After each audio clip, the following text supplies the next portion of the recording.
Welcome to 360 Tamil. இன்னைக்கு இந்த வீடியோல நம்ம எந்த படத்தோட எக்ஸ்பிளனேஷன் பத்தி பார்க்க போறோம்னா, ஹாலிவுட்ல 2020ல வெளியான த வேனிஷ்ட் அப்படின்ற படத்தை பத்தி தான் பார்க்க போறோம். இது ஒரு பக்காவான சஸ்பென்ஸ் த்ரில்லர் படம்னு சொல்லலாம். இந்த படத்தோட ஸ்டார்டிங்ல இருந்து எண்டிங் வரைக்கும் ரொம்ப பரபரப்பா கொண்டு போயிருப்பாங்க. ஏகப்பட்ட ட்விஸ்டும் படத்துல வரும். கண்டிப்பா இந்த படம் உங்க எல்லாருக்குமே பிடிக்கும் நம்புறேன். இந்த படத்தோட எக்ஸ்பிளனேஷனுக்குள்ள போறதுக்கு முன்னாடி இந்த வீடியோக்கு ஒரு லைக் போட்டுருங்க.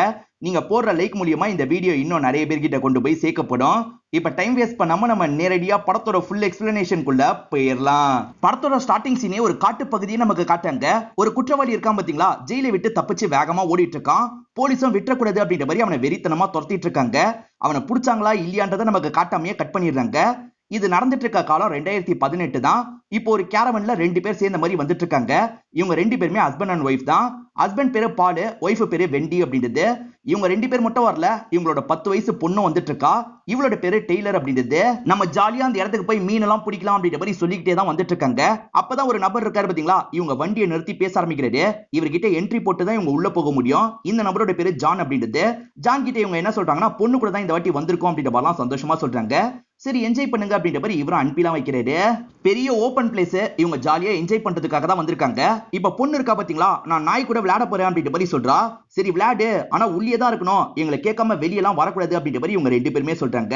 இப்போ ஒய்ஃப் வெண்டி இருக்காங்கல்ல, பக்கத்துல இருக்க கடையில ஏதாவது வாங்கலாம்னு நினைக்கிறாங்க. அந்த கடையை ஜான் தான் நடத்திட்டு இருப்பாரு. கடைக்கு போகும்போதே இவங்க கிரவுண்ட் கீப்பரா வேலை பார்த்துட்டு இருக்க பையனை பாக்குறாங்க. அவன் பேரு ஜஸ்டின் அப்படின்றது. இப்ப லைட்டா ஸ்மைல் எல்லாம் பண்றாங்க. ஆனா அந்த பையன் சுத்தமா கண்டுக்காம நடந்து போயிடுறான். இப்ப இவங்களும் கடைக்குள்ள வந்துடுறாங்க. ஆனா கடையில ஜானை காணோம். ஜான் வெளியே வாங்க அப்படின்ற மாதிரிலாம் இவங்க கூப்பிட்டு இருக்காங்க. இப்ப பாலோ மீன் பிடிக்கலாம்னு நினைக்கிறாரு. இப்ப வண்டியில இருந்து தூண்டி எல்லாம் எடுத்துட்டு நடக்க ஆரம்பிக்கிறாரு. அப்பதான் அங்க ஒரு பொண்ணு இருக்கிறத கவனிக்கிறாரு. லேக்குக்கு பக்கத்துல டியூப் போட்டு தான் குளிச்சிட்டு இருக்காங்க. அவங்க பேரு மிரண்டா அப்படின்றது. இவர் பார்த்துட்டு இருக்கிறத கவனிச்சிடுறாங்க. இப்ப நார்மலா அவர்கிட்ட பேச்செல்லாம் கொடுக்க ஆரம்பிக்கிறாங்க. நீங்க இப்பதான் வந்திருக்கீங்க போல அப்படின்ற மாதிரி அந்த லேடி கேக்குறாங்க. ஆமா இப்பதான் வந்திருக்கோம் அப்படின்ற மாதிரி இவரும் சொல்லிட்டாரு. இந்த லேடியோட ஹஸ்பண்ட் பேரு எரிக் அப்படின்றது. நானும் என்னோட ஹஸ்பண்டும் 2 நாளைக்கு முன்னாடியே வந்துட்டோம் அப்படின்ற மாதிரி சொல்றாங்க. டின்னர் அப்ப முடிஞ்சா நம்ம மீட் பண்ணலாம் அப்படின்ற மாதிரி சொல்றாங்க. இவரும் சரின்ற மாதிரி கேட்டுக்கிறாரு. இப்ப மீன் பிடிக்கிறதுக்கான ஏற்பாடெல்லாம் இவர் பண்ணிட்டு இருக்காரு. அப்பதான் ஒய்ஃப் இருக்காங்கல்ல, கடையில இருந்து நிறைய பொருள் எல்லாம் வாங்கிட்டு வந்திருக்காங்க. எல்லாமே ரொம்ப விலை ஜாஸ்தியா இருக்கு அப்படின்ற மாதிரிலாம் ஹஸ்பண்ட் கிட்ட சொல்றாங்க. இப்ப இவங்க 2 பேருமே வந்து அந்த இடத்துல பேசிட்டு இருக்காங்க.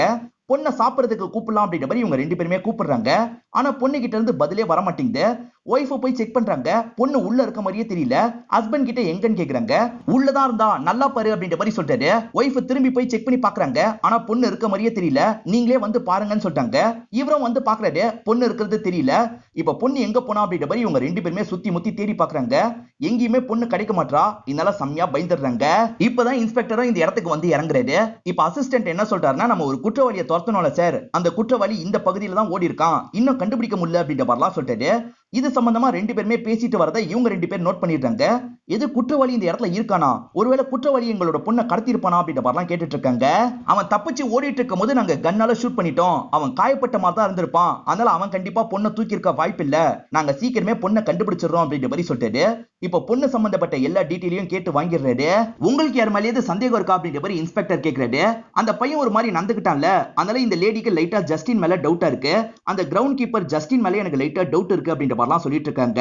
இன்ஸ்பெக்டர் என்ன சொல்றாருன்னா, மிரண்டா கிட்டயும் எரி கிட்டயும் பேசிட்டு தான் வரேன். மிரண்டா அவங்க கிட்ட பேசினாங்களாமே, அவங்க மேல ஏதாவது டவுட் இருக்கான்னு இன்ஸ்பெக்டர் கேக்குறாரு. அவங்க மேல எல்லாம் டவுட் இல்ல அப்படின்ற மாதிரி பால் சொல்றாரு.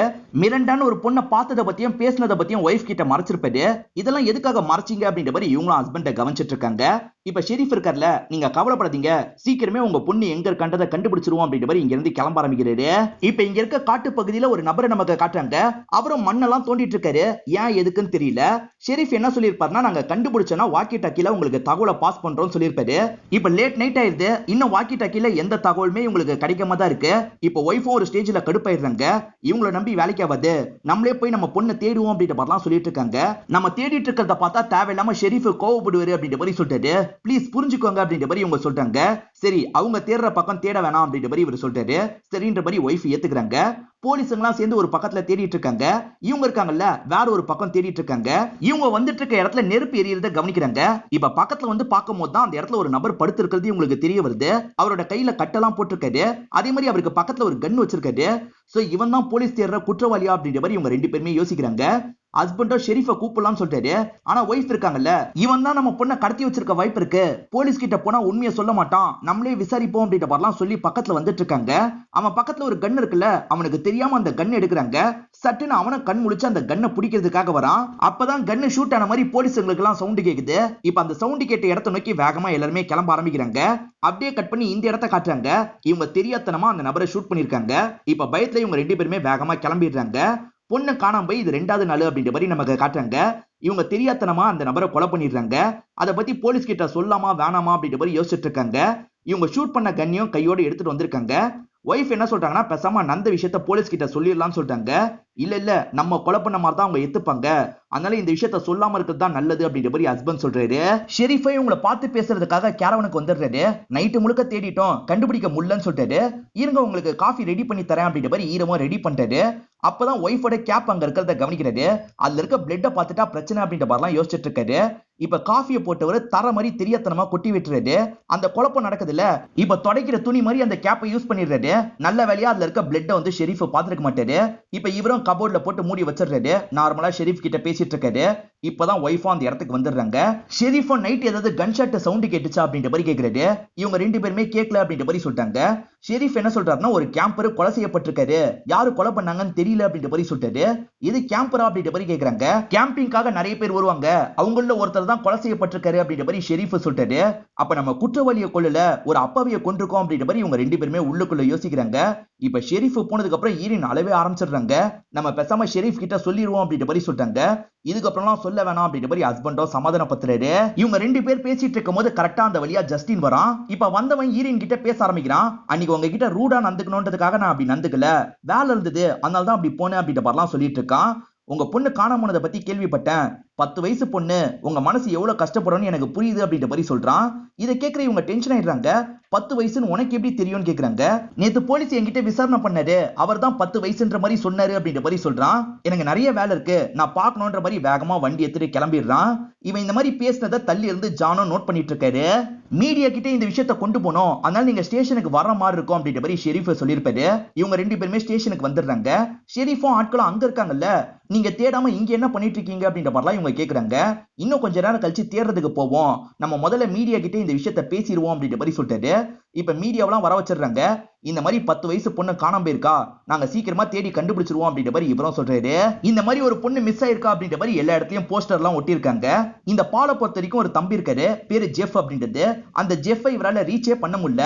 ஜெஃப், இந்த வாய்ஸ் நோட்டை பார்த்தா உடனே எனக்கு கால் பண்ணு, முக்கியமா ஒரு விஷயம் பேசணும்னு சொல்றாரு. இவங்க 2 பேர் சோகமா இருக்கும்போது இவங்க கிட்ட பேசுறதுக்காக எரிக்கும் மிரண்டாவும் வராங்க. இவங்களுக்கு சாப்பிடுறதுக்காக சில திங்ஸ் எல்லாம் எடுத்துட்டு வந்திருக்காங்க. அதே மாதிரி நைட்டு டின்னருக்கு வாங்கன்ற மாதிரி கூப்பிடுறாங்க. ஒய்ஃப் அதெல்லாம் வேணான்ற மாதிரி சொல்றாங்க. ஆனா ஹஸ்பண்ட் இருக்காருல்ல, நாங்க வரோன்ற மாதிரி சொல்லிட்டு கோவப்பட்ட ஒய்ஃபா அவங்க தந்த ஃபுட் எல்லாம் எடுத்துட்டு கேரவனுக்குள்ள போயிட்டு இருக்காங்க. இதனால அவங்க 2 பேரும் அமைதியா இங்க இருந்து கிளம்ப ஆரம்பிச்சிடுறாங்க. எதுக்காக வந்தவங்க கிட்ட இவ்வளவு ரூடா நந்துக்கிற அப்படின்ற மாதிரி ஹஸ்பண்ட் கேட்டுக்கிட்டே உள்ள வராரு. அப்பதான் ஒய்ஃப் அந்த சாப்பாடுலாம் கீழே கொட்டிருக்காங்கன்னு தெரிய வருது. உங்களால தான் நம்ம பொண்ணு காணாம போனா அப்படின்ற மாதிரி சொல்றாங்க. எதனால அப்படி சொல்ற அப்படின்ற மாதிரி இவர் கேக்குறாரு. ஏன்னா நீங்க அந்த சமயம் இந்த மிரண்டா பொண்ணு கிட்ட பேசிட்டு இருந்திருக்கீங்க, அதனால தான் நம்ம பொண்ணு காணாம போயிருக்கா, நீங்க கொஞ்சம் கவனமா இருந்திருந்தா காணாம போயிருக்க மாட்டா அப்படின்ற மாதிரிலாம் சொல்றாங்க. இதனால கோவப்பட்டு இவரும் பதிலுக்குலாம் பேசுறாரு. இவங்க 2 பேருக்குள்ளயும் லைட்டா ஆர்குமெண்ட் மாதிரி வருது. இந்த கேஸ் ஹேண்டில் பண்ணிட்டு இருக்க ஷெரீஃப் நமக்கு காட்டுறாங்க. நிறைய பாட்டில தொங்க விட்டுருக்காரு, தள்ளி இருந்து அந்த பாட்டில எல்லாம் ஷூட் பண்றாரு. கொஞ்சம் சோகமா தான் இந்த விஷயத்தெல்லாம் பண்ணிட்டு இருக்காரு. இந்த விஷயத்தெல்லாம் இவரோட ஒய்ஃபும் வீட்ல இருந்து கவனிச்சிட்டு இருக்காங்க. இப்ப இவரும் இவரோட ரூம்க்கு வந்து உட்கார்றாரு. அந்த இடத்துல பார்த்தா இவரோட பையன் போட்டோ நிறைய ஒட்டி இருக்கு. பையன் இறந்து போயிட்டான் போல. இப்ப ஒய்ஃப் இருக்காங்கல்ல, அதை விட்டு வெளியே வாங்க அப்படின்ற மாதிரிலாம் சொல்லிட்டு இருக்காங்க. ஆனா இவர் எதுவுமே பேசாம அமைதியா அந்த போட்டோவெல்லாம் பார்த்துட்டு இருக்காரு. இப்ப பாலும் நல்லா தூங்கி எந்திரிச்சு வெளியே வராரு. பார்த்தா ஒய்ஃப் தூங்காம பொண்ணோட வீடியோவே பார்த்துட்டு இருக்காங்க. கொஞ்சமாவது தூங்கி ரெஸ்ட் எடுக்கலாம்ல அப்படின்ற மாதிரி இவர் கேக்குறாரு. பொண்ணு காணாம போயிருக்கா, எனக்கு எப்படி தூக்கம் வரும் அப்படின்ற மாதிரி இவங்க கேக்குறாங்க. இவங்களுக்கு இன்னும் எரிக்கு மிரண்டா மேலதான் டவுட் இருக்கு. மிரண்டா அவங்க கிட்ட பேசிட்டு இருந்த கேப்ல எரிக்கு ஏன் குழந்தைய தூக்கிட்டு போயிருக்க கூடாதுன்னு கேக்குறாங்க. அதுக்கெல்லாம் வாய்ப்பு இல்லைன்னு சொல்லிட்டாரு. நீங்க எப்படி வாய்ப்பு இல்லைன்னு சொல்றீங்க, அவங்க கேரவனை செக் பண்ணி பார்ப்போம் அப்படின்ற மாதிரிலாம் இவங்க சொல்றாங்க. முதல்ல ஹஸ்பண்ட் வேணான்னு சொல்லிட்டாரு. இவங்க ரொம்ப ஃபீல் பண்றதுனால சரி செக் பண்ணுவோம் அப்படின்ற மாதிரி ஏத்துக்கிறாரு. இவங்க 2 பேருமே அவங்க வெளியே போன கேப்ல அவங்க கேரவனுக்குள்ள நுழைஞ்சிடுறாங்க. எதாவது கிடைக்குமா அப்படின்ற மாதிரி பரபரப்பா எல்லா இடத்தையும் தேடி பார்த்துட்டு இருக்காங்க. தேடி பார்த்துட்டு இருக்க ஒய்ஃபை இங்க வாங்கன்ற மாதிரி கூப்பிடுறாங்க. ஹஸ்பண்டும் அந்த இடத்துக்கு வந்துடுறாரு. இவங்க ஒரு மாத்திரையை தான் காட்டுறாங்க. ரொம்ப வருஷமா குழந்தை இல்லாதவங்க குழந்தைக்காக யூஸ் பண்ற மாத்திரையா தான் இருக்கும். இந்த மாத்திரையை இவங்க யூஸ் பண்றாங்கன்னா இவங்க குழந்தை ரொம்ப வேணும்னு நினைச்சிட்டு இருந்திருக்காங்க. அப்படி நினைச்சிட்டு இருக்கும் போது நம்ம குழந்தைய பத்தி இவங்க தூக்கி இருக்க வாய்ப்பு இருக்கு அப்படின்ற மாதிரிலாம் ஒய்ஃப் சொல்றாங்க. அதான் கேரவன்ல குழந்தை கிடைக்கலையே அப்படின்ற மாதிரி இவரும் சொல்லிட்டு இருக்காரு. சைட்ல ஒரு இடம் இருக்கும்ல, அங்க செக் பண்ணி பார்க்கலாம் அப்படின்ற மாதிரி இவங்க சொல்றாங்க. சரின்ற மாதிரி இவங்க ரெண்டு பேருமே கேரவனோட சைட்ல இருக்கிறத ஓபன் பண்றாங்க. அந்த இடத்தையும் குழந்தையெல்லாம் மறைச்சு வச்ச மாதிரி தெரியல. இவங்க அதை க்ளோஸ் பண்ணும் போது தான் கரெக்டா அவங்க ரெண்டு பேர் வந்துடுறாங்க. நீங்க ரெண்டு பேர் என்ன பண்ணிட்டு இருக்கீங்க அப்படின்ற மாதிரி கேக்குறாங்க. டின்னருக்காக வர சொன்னீங்கல்ல, அதனால தான் வந்தோம் அப்படின்ற மாதிரி சமாளிக்கிறாங்க. ஆனா நாங்க ரெண்டு பேரும் டின்னரை ஆல்ரெடி முடிச்சிட்டோம், நாளைக்கு காலையில வேணா மீட் பண்ணிக்கலாம் அப்படின்ற மாதிரி அவங்க ரெண்டு பேருமே சொல்றாங்க. ஈவினிங் கொஞ்சம் கோவமா நடந்துகிட்டதுக்காக மன்னிச்சிருங்க அப்படின்ற மாதிரி சொல்றாங்க. அதெல்லாம் இருக்கட்டும் அப்படின்ற மாதிரி அவங்க ரெண்டு பேருமே கேரவனுக்குள்ள போயிடுறாங்க. இப்ப இவங்க ரெண்டு பேருமே இவங்களோட இடத்துக்கு வந்து தூங்க ஆரம்பிச்சிடுறாங்க. இவருக்கு தூக்கம் வராம முழிப்பு வந்துருது. தண்ணி குடிக்கலான்றதுக்காக வராது. அப்பதான் எதிர் கேரவனை கவனிக்கிறாரு. அவங்க ரெண்டு பேருமே கேரவனுக்குள்ள இன்டிமேட்டா இருக்காங்க. இவரை பார்த்துட்டு இருக்கிறத அங்க இருக்க மிரண்டா நோட் பண்ணிடுறாங்க. இப்ப லைட்டா இவரை பார்த்து ஸ்மைல் பண்றாங்க. நம்ம பாக்குறது அவளுக்கு தெரிஞ்சிருக்குமா தெரிஞ்சிருக்காதா அப்படின்ற மாதிரி இவரும் யோசிக்கிறாரு. இப்ப நேரா இவரோட பெட்ரூம் இருக்கு பாத்தீங்களா, அந்த இடத்துக்கு வந்துடுறாரு. ஒய்ஃப் கிட்ட ரொமான்ஸ் பண்றதுக்கெல்லாம் ட்ரை பண்றாரு. இந்த நேரத்துல இதெல்லாம் அவசியம் தானா அப்படின்ற மாதிரி ஒய்ஃப் கோவப்படுறாங்க. இவரை விட்டு விலகி விலகி போயிட்டு இருக்காங்க. நைட்டு நடந்ததுக்காக சாரின்னு சொல்றாரு. பரவாயில்ல இருக்கட்டும் அப்படின்ற மாதிரி ஒய்ஃப் சொல்றாங்க. சேர்ந்து போட்டிங் போலாம் அப்படின்ற பார்த்தா அவங்க ரெண்டு பேர் சொல்லியிருப்பாங்க. அவங்களுக்காக தான் வெயிட் பண்ணிட்டு இருக்காங்க. இப்பதான் அவங்க ரெண்டு பேருமே வராங்க.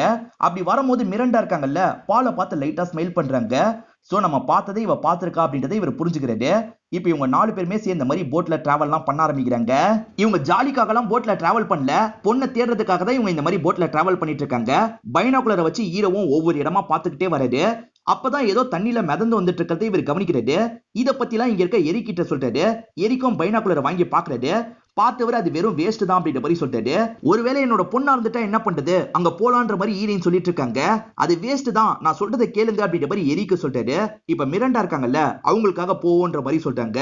சரின்ற மாதிரி ஹஸ்பண்டும் அந்த இடத்துக்கு போட்டை கொண்டு வந்துடுறாரு. இப்ப ஒய்ஃப் இருக்காங்கல்ல, சிக்னல்லயே அந்த மோட்டரை கட் பண்ணிருங்க அப்படின்ற மாதிரி சொல்றாங்க. ஹீரோவும் அவருக்கு தெரியாம மோட்டரோட வயரை கட் பண்ணிடுறாரு.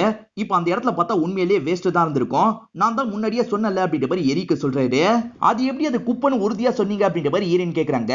பார்த்தாலே தெரிஞ்சது அப்படின்ற மாதிரி எரிக்க சொல்றாரு. இல்ல இல்ல, என் பொண்ணா இருக்க வாய்ப்பு இல்லைன்னு தெரிஞ்சாதான் குப்பன்னு உறுதியா சொல்ல முடியும். என் பொண்ணு இங்கே இல்லைன்னா வேற எங்க வச்சிருக்கீங்கன்ற மாதிரி கேக்குறாங்க.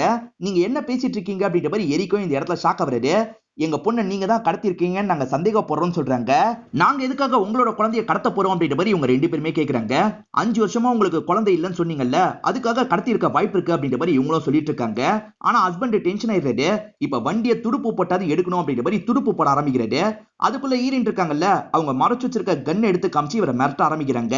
நீ குழந்தை வேணும்னு நினைக்கிறியோ இல்லையோ, உன்னோட ஒய்ஃப் வேணும்னு நினைக்கிறா, அதனாலதான் என்னோட ஹஸ்பண்டுக்கு நேத்து சிக்னல் எல்லாம் கொடுத்தா அப்படின்ற மாதிரி சொல்றாங்க. ஹஸ்பண்ட் மிரண்டாவை பார்த்ததை ஒய்ஃபும் கவனிச்சிருப்பாங்க.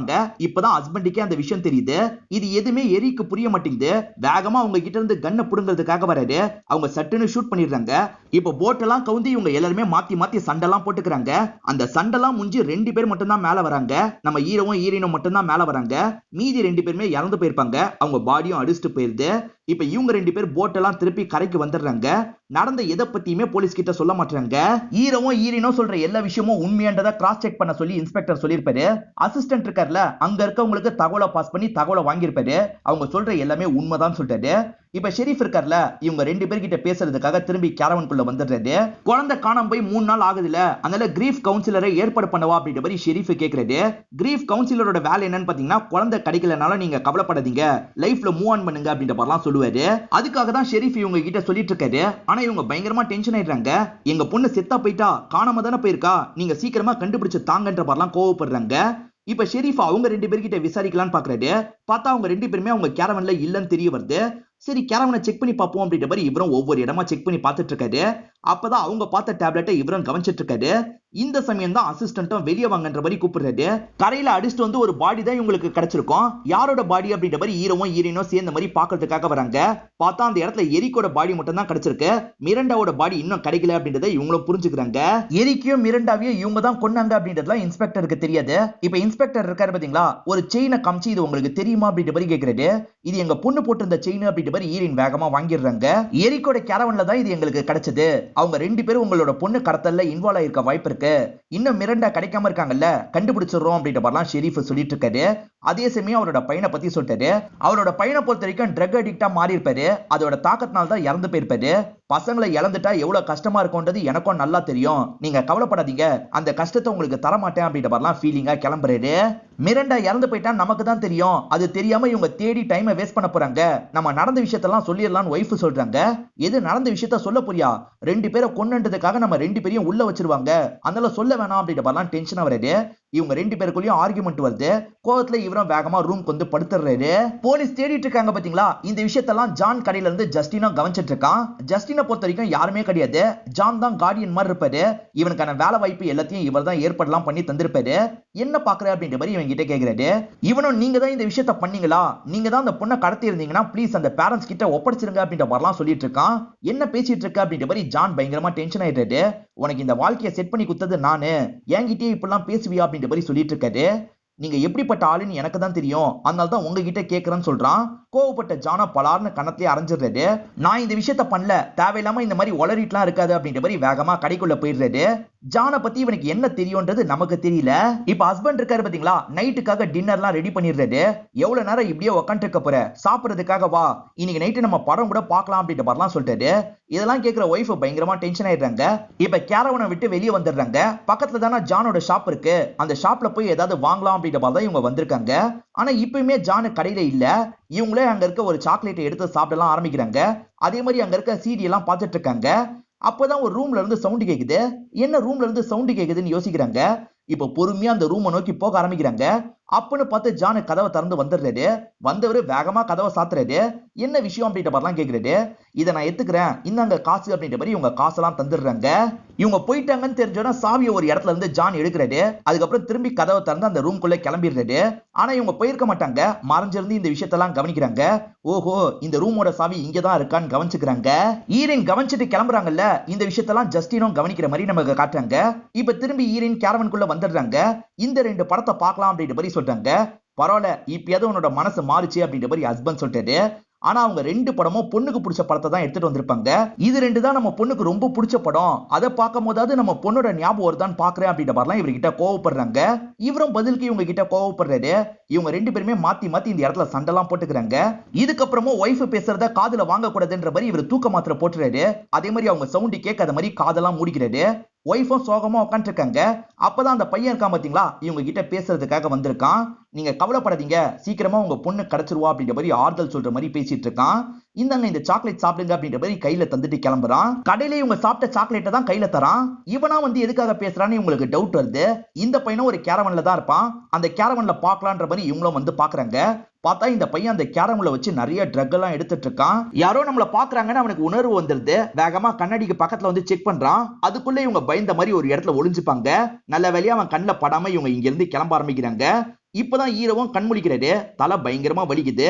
சாப்பிடுறதுக்கு ஏதாவது இருக்குமா அப்படின்ற மாதிரி பார்த்துட்டு இருக்காரு. அப்பதான் ஒரு பெரிய சிகார் இவருக்கு கிடைக்குது. இந்த சிகரெட்டையாவது பிடிப்போம் அப்படின்ற மாதிரி அந்த லேக்குக்கு பக்கத்துல படுத்த மாதிரி சிகரெட்டை பிடிச்சிட்டு இருக்காரு. அப்பதான் தண்ணி சவுண்ட் கேக்குது. என்ன சவுண்ட் கேக்குதுன்ற மாதிரி தண்ணியை பாக்குறாரு. பார்த்தா அந்த இடத்துல எதுவுமே இருக்க மாதிரி தெரியல. மேற்கொண்டு இவர் சிகாரை பிடிச்சிட்டு இருக்காரு. இப்ப ஆப்போசிட் சைட்ல இருந்து அந்த மாதிரி சவுண்ட் கேக்குது. இவரும் பாப்போன்ற மாதிரி பார்த்துட்டு இருக்காரு. அப்பதான் சட்டுன்னு பொண்ணோட பாடி அந்த இடத்துல வந்துருது. இவரும் பொண்ணோட பாடியை தண்ணிக்குள்ள இருந்து வெளியே எடுத்துறாரு. ப்ளீஸ் எல்லாருமே வாங்கன்ற மாதிரிலாம் கத்திட்டு இருக்காரு. இது எல்லாமே இவருக்கு வந்த கனவா இருக்கும். இவர் காலையில் தான் கண்ணியே திறக்கிறாரு. இவங்களோட நாய் இறந்து போயிருக்கும். அதை பார்த்து தான் ஒய்ஃப் கத்திருப்பாங்க. இந்த சவுண்ட் கேட்டு தான் ஹஸ்பண்டும் வெளியே வந்து இந்த விஷயத்த பாக்குறாரு. இப்போ ஒய்ஃபை படுக்கிறதுக்காக உள்ள அனுப்பிடுறாரு. இப்ப ஷெரீப் தான் ஹஸ்பண்ட் கிட்ட பேசுறதுக்காக வராரு. அந்த ஜஸ்டினை கேரவன்ல வச்சு ட்ரக் எல்லாம் எடுத்ததை பத்தி ஒய்ஃப் ஹஸ்பண்ட் கிட்ட சொல்லிருப்பாங்க. இப்ப ஹஸ்பண்டோ ஷெரீப் கிட்ட சொல்லிட்டாரு. உங்க ஒய்ஃப் கிட்ட இது சம்பந்தமா நான் டீடைலா பேசணும் அப்படின்ற மாதிரி ஷெரீப் இருக்காரு பாத்தீங்களா, கேரவனுக்குள்ள நுழைஞ்சு வந்துடுறாரு. மேடம் கதவை தரங்க, பேசணும் அப்படின்ற மாதிரிலாம் சொல்லிட்டாரு. இல்ல சார், நான் தூங்க போறேன், அப்புறமா வாங்கன்ற மாதிரி சொல்றாங்க. தூக்க மாத்திரை ஒண்ணு தானே போடுவாங்க, ஆனா இவங்க மொத்த மாத்திரையும் போடணும் அப்படின்ற மாதிரி கையில கொட்டிட்டு இருக்காங்க. ஜஸ்டினை பத்தின எல்லா தகவலையும் கலெக்ட் பண்ணிட்டு தான் ஜஸ்டின் கிட்ட பேச ஆரம்பிக்கிறாரு. ஜஸ்டின் சின்ன வயசுல ஒரு ஹோம்ல இருந்திருப்பான். மேஜர் ஆனதுக்கு அப்புறம் ட்ரக்குக்கு ரொம்ப அடிக்ட் ஆயிருப்பான். ரீஹாப் சென்டர்ல எல்லாம் 2-3 வாட்டி இருந்திருக்கான்னு தெரிய வருது. நேத்து நைட்டும் நீ ட்ரக் எடுத்தியா அப்படின்ற மாதிரி தான் கேட்கிறாரு. இவன் எடுக்கல அப்படின்ற மாதிரி இவர்கிட்ட போய்லாம் சொல்லிட்டு இருக்கான். இவர் என்ன சொல்றாருன்னா, கண்டிப்பா இந்த குழந்தைய கடத்தினது யாருன்றது உனக்கு தெரியும்னு நினைக்கிறேன், தெரிஞ்சா அதை உடனே சொல்லிடு அப்படின்ற மாதிரி கேட்கிறாரு. இல்ல சார் சத்தியமா எனக்கு தெரியுது அப்படின்ற மாதிரி இவனும் சொல்லிட்டு இருக்கான். சரி கிளம்பு அப்படின்ற மாதிரி இவரும் ஜஸ்டின் அனுப்பி விடுறாரு. இப்பதான் இவரோட அசிஸ்டன்ட் கிட்ட இருந்து கால் வந்து இந்த ஹாஸ்பிட்டலுக்கு உடனே வாங்கன்னு சொல்லிட்டாரு. ஈரின் மாத்திரையை மொத்தமா போட்டாங்கல்ல, இப்ப ஹாஸ்பிட்டல்ல இருக்காங்க. ஹாஸ்பிட்டல்ல ட்ரீட்மெண்ட்லாம் முடிஞ்சு இப்ப நார்மல் நிலைமைக்கு வந்துடுறாங்க. ஹஸ்பண்டும் கிரீஃப் கவுன்சிலரா வர சொல்லுங்கன்னு சொல்லிட்டாரு. இப்ப கவுன்சிலரும் இந்த இடத்துக்கு வந்துடுறாரு. உங்க குழந்தை இழந்து நீங்க எவ்வளவு கஷ்டப்படுறீங்கன்றதை என்னால புரிஞ்சுக்க முடியுது. ஆனா குழந்தை மட்டும் தான் வாழ்க்கைன்னு கிடையாது. நீங்க ரெண்டு பேருமே லைஃப்ல மூவ் ஆன் பண்ணும் அப்படின்ற மாதிரிலாம் இவங்களுக்கு அட்வைஸ் எல்லாம் பண்ணிட்டு இருக்காரு. இவர் அட்வைஸ் பண்றதை நமக்கு வாய்ஸ் ஓவர்ல காட்டுறாங்க. அதே மாதிரி சில சீனை காட்டுறாங்க. ஹஸ்பண்டும் ஒய்ஃபும் அதுல இருந்து வெளியே வரணும் அப்படின்ற மாதிரிலாம் யோசிக்கிறாங்க. இப்ப நைட்டு ஒய்ஃப் தூங்கிட்டு இருக்கும் போது இவரும் பக்கத்துல வந்து ரொமான்ஸ் பண்றாரு. ஆனா ஒய்ஃப் இந்த வாட்டி தடுக்கலாம் மாட்டாங்க. அதே மாதிரி கட் பண்ணி நமக்கு ஷெரீஃபை காட்டுறாங்க. அவர் இன்னும் பையனை நினைச்சு பயங்கரமா ஃபீல்லாம் பண்ணிட்டு இருக்காரு. அதே சமயம் ஜஸ்டினை நமக்கு காட்டுறாங்க. இந்த ட்ரக்கை முழுசா விடணும் அப்படின்னு நினைக்கிறான். இவன் வச்சிருக்க மொத்த ட்ரக்கையும் அங்க இருக்க குப்பை தொட்டியில எடுத்துட்டு வந்து போடுறான். ஈரன் இருக்காங்கல்ல, அந்த சீடியை ஜான் கிட்ட கொடுக்கணும்னு நினைக்கிறாங்க. அதனால கேரவனை விட்டு வெளியே இறங்கி வராங்க. சட்டுன்னு இவங்க மேல டார்ச் லைட் எல்லாம் படுது. அங்க இருக்க போலீஸுங்களும் எங்க போறீங்க அப்படின்ற மாதிரிலாம் கேக்குறாங்க. கடையில சீடியை கொடுக்கறதுக்காக தான் போறேன்னு சொல்லிட்டாங்க. சரி போங்கன்ற மாதிரி அவங்க அனுப்பி விட்டுறாங்க. இவங்க கடைக்கு வந்து பார்த்தா அந்த இடத்துல ஜானை காணோம். இவர் எங்க போனாரு அப்படின்ற மாதிரி யோசிச்சுட்டு இருக்காங்க. ஏற்கனவே சாவி வச்ச இடத்த பார்த்தாங்கல்ல, அந்த சாவியை எடுக்கலாம் அப்படின்ற மாதிரி எட்டி எடுக்கிறாங்க. அதுக்குள்ளதான் சாவி இருக்கு. சோ அவர் உள்ள இருக்க வாய்ப்பு இல்லைன்ற மாதிரி இவங்களும் கதவை திறந்துட்டு உள்ள வந்துடுறாங்க. அந்த இடத்துல பார்த்தா தனியா கம்பார்ட்மெண்ட் இருக்கு. அந்த கம்பார்ட்மெண்ட்குள்ள இவங்களும் கதவை திறந்து வராங்க. பார்த்தா அங்க ஏகப்பட்ட சிடி இருக்கு. இதெல்லாம் என்ன சிடி அப்படின்ற மாதிரி ஒரு சிடியை போடுறாங்க. பார்த்தா அது பானோகிராஃபி வீடியோவா தான் இருக்கும். அந்த பானோகிராஃபி வீடியோல ஜான் வராது. அதே மாதிரி ஒரு சின்ன பொண்ணு இருக்கா. இது ஒரு சைல்டு பானோகிராஃபின்னு உங்களுக்கு புரியுது. இவங்க ஷாக்கிங்கா பார்த்துட்டு இருக்கும் போது ஜான் இவங்களுக்கு பின்னாடி வராரு. இவங்க மண்டிலேயே அடிச்சிடுறாரு. அப்படியே கட் பண்ணி ஹஸ்பண்ட் இப்ப கண் முழிக்கிறத நமக்கு காட்டுறாங்க. தலைவலிக்கிறதுனால காஃபி போட்டு குடிக்கலாம் அப்படின்னு நினைக்கிறாரு. அப்படி காஃபி போடும் போது தான் சுகர் இல்லைன்றது இவருக்கு தெரிய வருது. சுகரை போய் வாங்கணும் அப்படின்ற மாதிரிலாம் யோசிக்கிறாரு. ஜான் இருக்கான் பாத்தீங்களா, ஈரனோட கை கால்லாம் லாக் பண்ணி வச்சிருக்கான். இங்க இருக்க கேசட் எல்லாம் எடுத்துட்டு கிளம்பணும் அப்படின்ற மாதிரி வேகமா வெளியே வந்துடுறான். அப்பதான் ஹஸ்பண்ட் இந்த இடத்துக்கு வராரு. எனக்கு சுகர் வேணும்னு கேக்குறாரு. கடையை க்ளோஸ் பண்ணியாச்சு அப்படின்ற மாதிரி ஜான் சொல்றான். ரொம்ப அவசரம் புரிஞ்சுக்கோங்க அப்படின்ற மாதிரிலாம் இவர் பேசுறாரு. சரி எடுத்து தந்துருவோம் அப்படின்ற மாதிரி இவரும் கடைக்கு கூட்டு வந்துடுறாரு. இந்தாங்க அப்படின்ற மாதிரி எடுத்து தந்துடுறாரு. ஈரக்கு பெருசா டவுட்லாம் வர மாட்டேங்குது. அதனால சுகரை வாங்கிட்டு இங்க இருந்து கிளம்புறாரு. இந்த டைம் ஈரனும் ஒரு பொருள் எடுத்து அந்த கட்டெல்லாம் கழட்டிட்டு இருக்காங்க. அது தெரியாம இந்த நபர் எதையும் எடுக்கிறதுக்காக உள்ள வராரு. இவங்க கட்டை கழட்டிடுறாங்க. சடனா வந்து இந்த நபர் கூட சண்டை போடுறாங்க. இவங்க ரெண்டு பேருமே மாத்தி மாத்தி சண்டை போட்டுட்டு இருக்காங்க. அப்பதான் ஒரு சுத்தியில் ஈரின் கையில மாட்டுது. அதை வச்சு இவரோட மண்டிலேயே ஒரு போடு போடுறாங்க. இவர் அதே இடத்துல இறந்து போயிடுறாரு. இப்ப போலீஸ்லாம் இந்த ஸ்பாட்டுக்கு வந்துடுறாங்க. அப்புறம் தான் இவரை பத்தி தெரிய வருது. இப்ப நியூஸ்ல இவரை பத்தி சொல்லிட்டு இருக்காங்க. இவர் சைல்டு பானோகிராஃபி வீடியோலாம் நிறைய பசங்களை வச்சு எடுத்திருக்காரு. இப்ப இறந்து போயிட்டாரு அப்படின்ற மாதிரி தான் சொல்றாங்க. உங்களை பத்தி எனக்கு தெரியும்ன்ற மாதிரி ஜஸ்டின் சொன்னான் பாத்தீங்களா, இதை மீன் பண்ணி தான் சொல்லியிருப்பான். இப்ப நியூஸ்ல இதை பத்தி எல்லாம் இவன் கவனிக்கிறான். இப்பதான் ஓரளவுக்கு இவனுக்கு நிம்மதியா இருக்கு. இப்ப இன்ஸ்பெக்டரும் இவங்களை உட்கார வச்சு பேச ஆரம்பிக்கிறது. ஜானோட வீடியோ எல்லாத்தையும் செக் பண்ணிருப்பாரு. அதே மாதிரி இவங்க பொண்ணு சம்பந்தப்பட்ட திங்ஸ் எல்லாம் இருக்கான்னு பாத்துருப்பாரு. அப்படி சம்பந்தப்பட்ட திங்ஸ் எதுவுமே கிடைச்சிருக்காது. அதனால உங்க பொண்ணு காணாம போயிருக்க தான் வாய்ப்பு இருக்கு. கவலைப்படாதீங்க, சீக்கிரமா கண்டுபிடிச்சிடலாம் அப்படின்ற மாதிரி சொல்லிட்டாரு. ஆனா ஹஸ்பண்ட் இருக்காரு பாத்தீங்களா, பொண்ணு சம்பந்தப்பட்ட திங்ஸ் எல்லாம் குப்பையில போடுறதுக்காக வராரு. என்ன பண்ணிட்டு இருக்கீங்க, வேணான்ற மாதிரி ஒய்ஃப் சொல்றாங்க. நம்ம பொண்ணு திரும்பி வரதுக்கு வாய்ப்பே கிடையாது. மனதளவுல இந்த விஷயத்தை நம்ம ஏத்துக்கணும், புரிஞ்சுக்கோ அப்படின்ற மாதிரிலாம் ஒய்ஃபை சமாதானப்படுத்துறாரு. அதனால ஒய்ஃபும் சரின்ற மாதிரி குப்பையெல்லாம் போட்டுறாங்க. ஷெரீஃபும் லைஃப்ல மூவ் ஆன் பண்ணும் அப்படின்ற மாதிரிலாம் யோசிச்சுட்டு இருக்காரு. இப்பயும் ஒய்ஃப் வந்து இவர்கிட்ட பேசுறதுக்கு ட்ரை பண்றாங்க. இவர் எந்த பதிலும் சொல்லாம இருக்காரு. அதனால ஒய்ஃபை இங்க இருந்து கிளம்பிடுறாங்க. இப்ப ஜஸ்டினால ட்ரக் இல்லாம சுத்தமா இருக்க முடியல. அதனால அவனும் குப்பை தொட்டியில போட்டதை எடுக்கிறதுக்காக வரான். அப்பதான் அவங்க போட்டு போன திங்ஸ் எல்லாம் அவனுக்கு கிடைக்குது. அந்த திங்ஸ் எல்லாம் பார்த்துட்டு இருக்கும் போது எதையோ பார்த்து ஜஸ்டின் பயங்கரமா ஷாக் ஆயிடுறான். இப்ப வேகமா அவனோட கேரவனுக்கு வந்துடுறான். இன்ஸ்பெக்டருக்கு கால் பண்ணும் அப்படின்ற மாதிரி கால் பண்றதுக்கு ட்ரை பண்றான். பார்த்தா அவருக்கு போன் போகவே மாட்டேங்குது. காலையில இன்ஸ்பெக்டர் முழிக்கும் போது தான் ஒய்ஃப் ஒரு லெட்டர் வச்சிருக்கிறது தெரிய வருது. அதை எடுத்து படிக்க ஆரம்பிக்கிறாரு.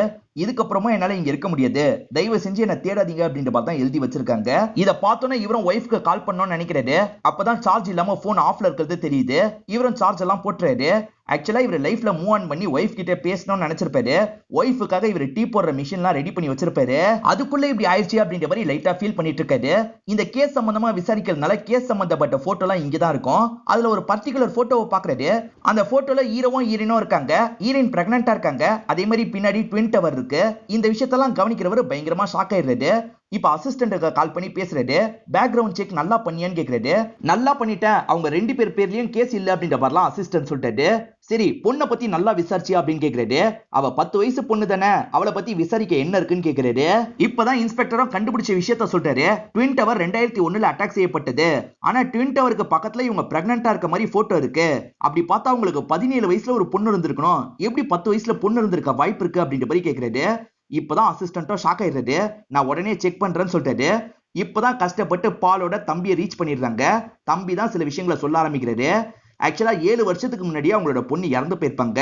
ஆனா ஒய்ஃப் மட்டும் இன்னும் பொண்ணு இருக்கிறதா நினைச்சிட்டு இருக்காங்க அப்படின்ற மாதிரிலாம் சொல்லிட்டாரு. இதை கேட்கிற இவங்க எல்லாருமே பயங்கரமா ஷாக் ஆயிட்டு இருக்காங்க. இப்பதான் ஒரு தகவல் கிடைக்குது. இவங்களுக்கு எரிக்கோட பாடி கிடைச்சது பாத்தீங்களா, அந்த பாடியில ஹீரோவோட முடி இவங்களுக்கு கிடைச்சிருக்கு. எரிக் சாவுல இவங்க தான் சம்பந்தப்பட்டிருக்காங்கன்னு ஷெரீஃபும் வேக வேகமா அந்த இடத்துக்கு வராரு. பார்த்தா அந்த இடத்துல வேற 2 பேர் தான் இருக்காங்க. இதுக்கு முன்னாடி இருந்த 2 பேர் எங்கன்ற மாதிரி இவர் கேக்குறாரு. இப்பதான் கிளம்பி போனாங்க, கொஞ்ச நேரம் எங்க பொண்ணு கூட விளையாடிட்டு இருந்தாங்க அப்படின்ற மாதிரி சொல்லிட்டாங்க. இது பொண்ணு கூட விளையாடிட்டு இருந்தாங்களா, உங்க பொண்ணு எங்கன்னு கேக்குறாரு. இவங்களும் பொண்ணு எங்க போனான்னு தெரியாம சுத்தி முத்தி தேடிட்டு இருக்காங்க. ஐயோ பொண்ணை தூக்கிட்டு போயிட்டாங்களா அப்படின்ற மாதிரி போலீஸ் எல்லாம் யோசிக்கிறாங்க. அதனால போலீஸ் எல்லாம் இந்த இடத்துல பரபரப்பா தேட ஆரம்பிக்கிறாங்க. இப்படி எல்லாருமே தேடிட்டு இருக்கும் போது பொண்ணு இருக்கல்ல இங்கதான் இருக்குன்ற மாதிரி வரா. பொண்ணை பார்த்ததுக்கு அப்புறம் தான் இந்த அம்மா ரிலாக்ஸ் ஆகுறாங்க. இப்பதான் படத்துல ஒரு பெரிய ட்விஸ்ட ரிவீல் பண்றாங்க. ஒய்ஃபுக்கு தான் குழந்தை இருக்கிறது தெரியும், ஹஸ்பண்டுக்கு குழந்தை இல்லன்றது நல்லாவே தெரியும். இருந்தாலும் ஒய்ஃபுக்கு ஏத்த மாதிரி நடிச்சிட்டு இருந்திருப்பாரு. அவங்க குழந்தை இல்லன்னு எப்ப நினைக்கிறாங்களோ அப்பதான் பேசி அவங்களை அதுல இருந்து வெளியே கொண்டு வர முடியும் அப்படின்ற மாதிரி டாக்டர் சொல்லியிருப்பாரு. இதான் அதுக்கான சமயம் அப்படின்ற மாதிரி ஹஸ்பண்ட் அதுக்கு ஏத்த மாதிரி எல்லாம் செயல்பட்டிருப்பாரு. என்ன பொண்ணு காணாம போயிருக்கு, இவர் பொறுப்பே இல்லாத மாதிரி இருக்காருன்னு நமக்கு தோணி இருக்கும். அதுக்கெல்லாம் காரணம் இதுதான் அப்படின்ற மாதிரி நமக்கு ரிவீல் பண்றாங்க. அதே மாதிரி அந்த ஜஸ்டின் என்ன கண்டுபிடிச்சான்னு நமக்கு காட்டுறாங்க. ஆக்சுவலா குழந்தைக்கு யூஸ் பண்ணுவாங்கல்ல அந்த துணியில குழந்தையோட டேட் ஆஃப் பர்த் இருக்கும். அதை பார்த்து தான் ஷாக் ஆயிருப்பான். இப்ப திரும்பி இவங்க 2 பேரை காட்டுறாங்க. இவங்க கேரவன் எடுத்துட்டு வேற ஒரு இடத்துக்கு கிளம்பிட்டு இருக்காங்க போல. இப்படி வந்துட்டு இருக்கும் போது இவங்களும் பொண்ணோட வீடியோ இருக்கு பாத்தீங்களா, ஒரு டிவில பிளே பண்ணி பார்த்துக்கிட்டே வந்துட்டு இருக்காங்க. ஸ்டார்டிங்லயே இவங்க இந்த மாதிரி வீடியோ தான் பார்த்துட்டு வந்திருப்பாங்க. நம்மளை ஏமாத்துறதுக்காக தான் உண்மையிலேயே பொண்ணு அந்த இடத்துல இருந்த மாதிரிலாம் நமக்கு காமிச்சிருப்பாங்க. அந்த பொண்ணு வீடியோல ஒரு பாட்டு பாடுவா. இப்ப ஒய்ஃபும் லைட்டா பாட்டு பாட ஆரம்பிக்கிறாங்க. இப்ப ஹஸ்பண்டும் அவங்க கூட சேர்ந்து பாட்டு பாடுறது. இப்படி பாட்டு பாடிக்கிட்டே இவங்க 2 பேருமே டிராவல் பண்றாங்க. இவங்க மாட்டினாங்களா இல்லையான்றதெல்லாம் காட்டாமே நமக்கு படத்தை முடிச்சிடுறாங்க. இந்த படத்துல வந்த ட்விஸ்ட் அண்ட் டர்ன்ஸ்லாம் உங்களுக்கு பிடிச்சிருக்கும் நம்புறேன். இந்த வீடியோ உங்களுக்கு பிடிச்சிருந்ததுன்னா லைக் பண்ணுங்க, கமெண்ட் பண்ணுங்க, மறக்காம 360 தமிழ் சேனலை சப்ஸ்கிரைப் பண்ணுங்க. தொடர்ச்சியா இந்த மாதிரி வீடியோக்கள் வந்துகிட்டே தான் இருக்கும்.